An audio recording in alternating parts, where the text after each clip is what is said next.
বর্তমানে শুধু আইটি ফ্রিল্যান্সিংয়ের উপর কর অব্যাহতি আছে। এই কর অব্যাহতির সুবিধা অন্যান্য সকল প্রকার ফ্রিল্যান্সিং আয়ের ক্ষেত্রে সম্প্রসারণ করার প্রস্তাব করছি।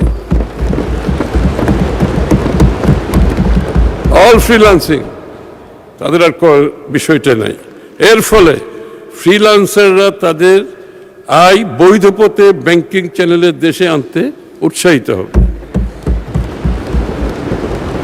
তরুণদের উদ্ভাবনী কাজে উৎসাহ যোগাতে সকল ধরনের কন্টেন্ট ক্রিয়েশন হতে আয়কে করমুক্ত করার প্রস্তাব করছি।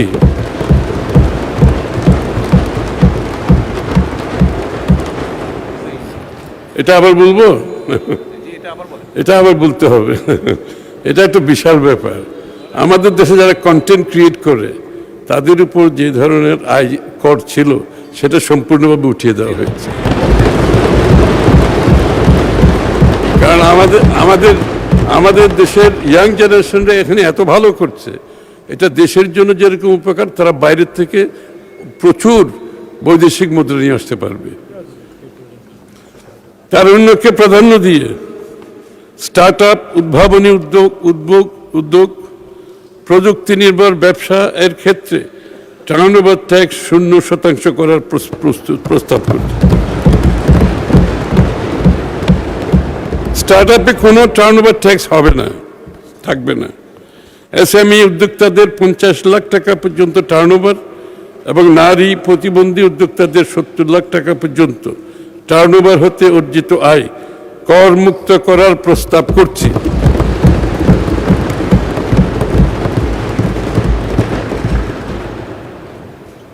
বাংলাদেশ ইনভেস্টার্স হ্যাবেরে পরিণত হবে আমার মনে হচ্ছে ইনশাআল্লাহ। ঢাকা ও চট্টগ্রাম সিটি কর্পোরেশনের বাইরে যে কোনো উৎপাদনমুখী শিল্প, পর্যটন ও ক্রীড়াক্ষেত্রের স্থাপনা, যন্ত্রপাতির বিনিয়োগের উপর প্রথম বছরে 60%, দ্বিতীয় বছরে 40% হারে ত্বরান্বিত যে অ্যাক্সেলারেটেড ডেপ্রিসিয়েশন সুবিধা প্রদানের প্রস্তাব করছি।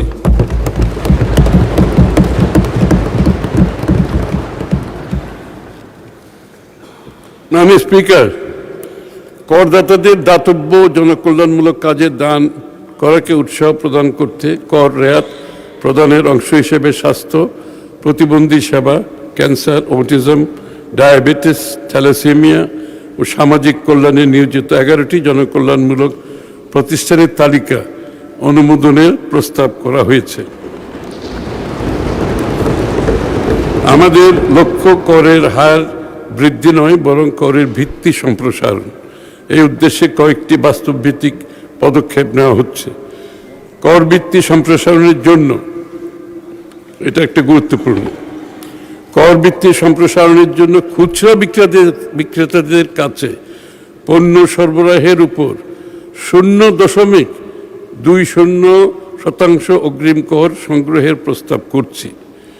খুচরা বিক্রেতাদের নিকট হতে সংগৃহীত এ অগ্রিম করের পরিমাণ হবে অতি নগণ্য, প্রতি 1000 টাকায় মাত্র 2 টাকা। তাছাড়া অগ্রিম সংগৃহীত এ আয়কর করদাতার প্রদেয় করের সাথে সমন্বয়ও করতে পারবে। যদি কিছু থাকে কারো, সেটা সমন্বিত করতে পারবে। Student account, no frills account ও বোর্ড কর্তৃক গেজেট দ্বারা টিআইন গ্রহণের বাধ্যবাধকতা হতে অব্যাহতিপ্রাপ্ত ব্যক্তি ব্যতীত অন্য যে কোনো ব্যক্তি ব্যাংক হিসাব খোলার সময় টিআইএন সনদ দাখিল করা বিধানের প্রস্তাব করছে। এখানে এক্সাম্পশন আছে। হ্যাঁ, ফ্যামিলি কার্ড অনেক অব্যাহতি আছে, এটা খুব বেশি লোককে এফেক্ট করবে না। এটা এক্সাম্পশন আছে অনেকের জন্য। হ্যাঁ, যারা ট্যাক্সের আওতায় আসবে মূলত তাদের এই লোকগুলো এখানে আসবে। Central data integration, central data ইন্টিগ্রেশনের মাধ্যমে এনবিআর এর তথ্য ভান্ডারকে জাতীয় পরিচয়পত্র, ব্যাংক, ইউটিলিটি সেবা, সাব রেজিস্ট্রি অফিস এবং অন্যান্য প্রতিষ্ঠানের সঙ্গে সংযুক্ত করে তথ্য আদান প্রদানের ব্যবস্থা করা। এটা হচ্ছে ট্রান্সপারেন্সির জন্য। আমাদের তো একটা জায়গায় ট্রান্সপারেন্সি আনতে হবে, সকলের জন্য সেটা উপকার হবে।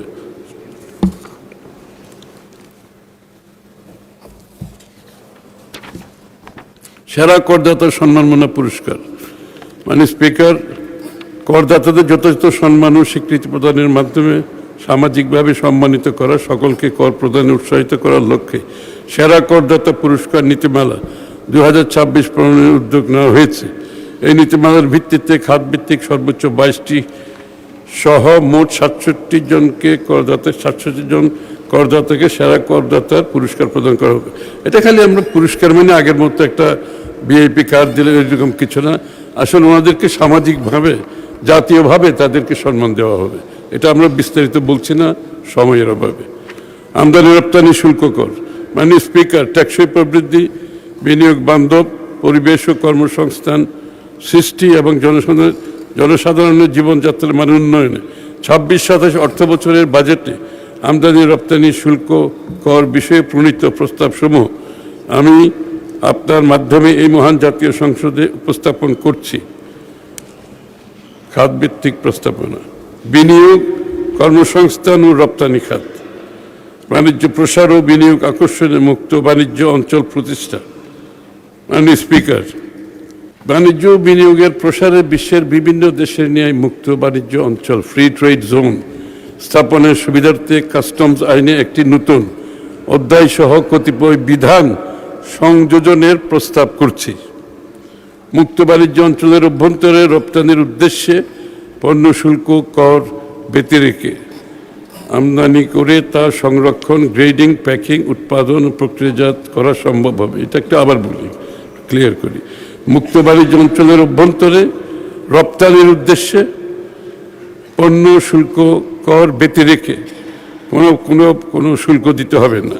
বন্ডেড ওয়্যারহাউসের পুরোটাই বন্ডেড ওয়্যারহাউস, পুরো অঞ্চলটাই বন্ডেড ওয়্যারহাউস ব্যতিরেকে আমদানি করে তা সংরক্ষণ করতে পারবে, গ্রেডিং করতে পারবে, প্যাকিং করতে পারবে, উৎপাদন ও প্রক্রিয়াজাত করতে পারবে।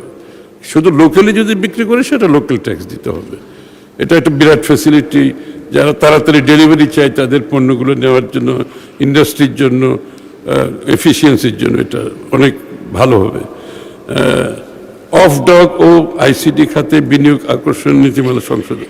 মাননীয় স্পিকার, বাণিজ্য সহকরণের লক্ষ্যে বেসরকারি অফ ডক ও আইসিডি পরিচালনার জন্য বিদ্যমান নীতিমালায় বিদেশি মালিকানাধীন শেয়ারের পরিমাণ সর্বোচ্চ 49% থাকার বিধান বিলোপ করার প্রস্তাব করছি।